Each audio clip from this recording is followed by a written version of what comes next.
გამარჯობა. მე ვარ თინა თინუხაძე, AST Global-ის დამფუძნებელი და მმართველი პარტნიორი. მოგეთ, როგორც ყოველთვის ვერ ვისვენებ და გადავწყვიტე ახალი ბლოგი ჩავწერო, რომელსაც ერქმევა CEO Tales, ანუ CEO-ს ამბები.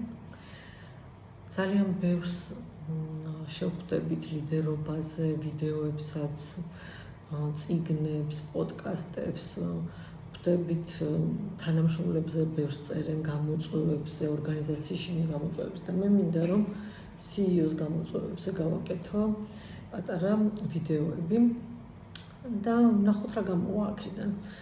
არ ვიცი რა რეგულარობა ექნება, ჯერ ეს მხოლოდ ექსპერიმენტია.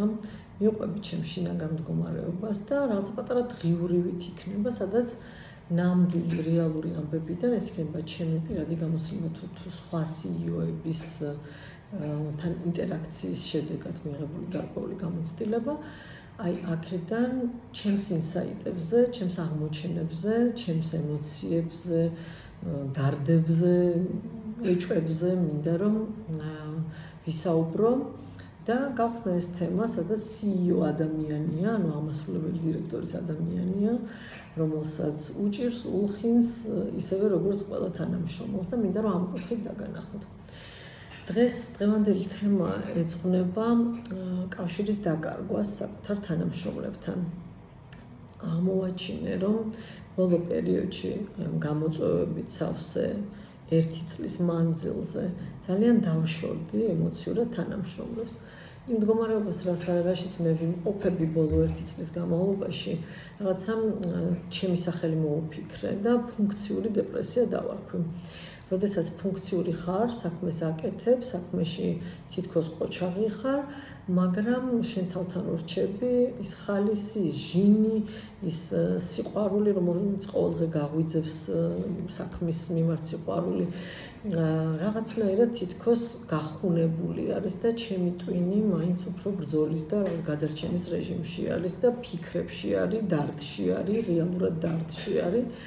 და როგორც ინტროვერტი მე მჭირდება მეტი ენერგია იმისთვის რომ შინაგანად ვიპოვო და აღვიდგინო ძალა და აი ამაში ესე იგი რაც უფრო დიდია გამოწვევა მით უფრო მეტად ვიკეტები ჩემს თავში და სიღრმეში და მით უფრო ნაკლები სურვილი მაქვს ადამიანებთან კონტაქტის და მით უმეტეს ლიდერის პოზიციიდან როდესაც შენ შეგიძლია რომ შეგიძლია კი არა ვალდებული ხარ რომ როგორც ლიდერმა ხო ეგ არის შენი როლი რომ ისე ხედვა ინსპირაცია ან თუ ადამიანები იდეით რომ დაანახო საკუთარი თავის შესაძლებლობები დაეხმარო მას საკუთარი თავის რეალიზაციაში აი ამის ენერგია ბოლო პერიოდის განმავლობაში ნამდვილად შემიმცირდა იმიტომ რომ აღმოჩნდა რომ ის ადამიანი რომელსაც მეტი გამხნევება და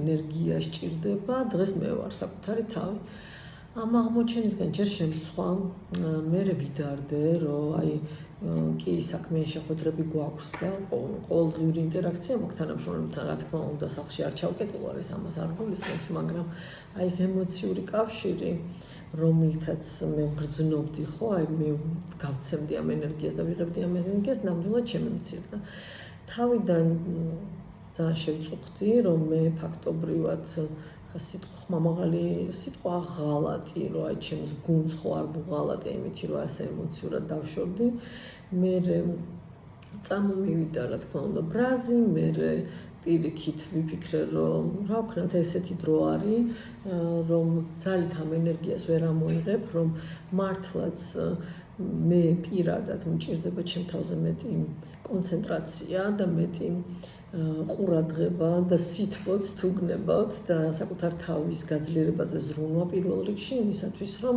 სხვებისთვის ვიყო ენერგიის მიმცემი. ამიტომ შევეშვი ბრას, შევეშვი თვითგვემას და გადავკონცენტრირდი საკუთარ თავზე, განვაახლე ვარჯიშები, განვაახლე ჩემი მედიტაციები ყოველდღიური. მივეცი ჩემ თავს უფლება და სივრცე, რომ ისე ჩემ თავთან ვიყო კითხვები დავუსვა, რას ვაპირებ, როგორ ვაპირებ, სად ვიპოვი, ჩემ შინაგან ძალას როგორ ვიპოვო, რა ღერძი ვიპოვო, რომ არ დავინგრე ამ მოცემულობაში, რაც ჩვენ ქვეყანაში დღეს მიმდინარეობს და როგორ შევძლო, რომ აი ამ ტურბულენტობაში ვიპოვო საკუთარი თავი, დაუბრუნდე, საკუთარ თავს უფრო სწორი იქნება, დავიბრუნო ჩემი ენერგია და გავხდე ჩემი გუნდისთვის ისევ ის მხარდამჭერი და ენერგიის მიმცემი და ინსპირაციის მიმცემი ადამიანი, რომელიც ვიყავი აქამდე. ეს იყო სულ პირველი მოკლე გაზიარება. შემდეგს დაველოდოთ რა მომჩulis თავში არავინ არ იცის. როცა მექნება რამე ღირებული გასაზიარებელი, აუცილებლად დაგიბრუნდებით.